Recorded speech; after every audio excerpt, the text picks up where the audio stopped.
बिस्मिल्लाहिर्रहमानिर्रहीम। अस्सलाम वालेकुम दोस्तों, आज है 31 दिसंबर 2025। इस्लामाबाद फ्रूट मंडी। माशाल्लाह आप देख सकते हैं जी, ब्लैक ग्रेप्स और जिसका वज़न होता है जी 7 साढ़े 7 किलो। और ये कौन से इलाके की जी? ताजिकिस्तान के। ये है जी ताजिकिस्तान के। और ये तो ये भी ताजिकिस्तान के। अच्छा जी, टाफ़ी अंगूर भी ताजिकिस्तान के। इसका वज़न मेरे ख्याल में 8 किलो का, 8.5 9 किलो है जी। इसका रेट क्या है? ये 2500 रुपये का है जी। अच्छा जी, और ये ब्लैक ग्रेप्स 3500 रुपये का है ना?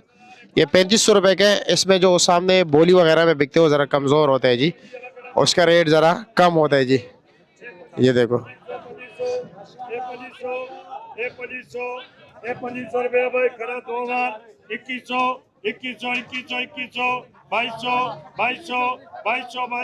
इसमें थोड़ा सा कमज़ोर होता है ना, इसलिए बोली में ये जो स्टॉल्स पर लगे होते हैं ये गिने चुने दाने होते हैं जी।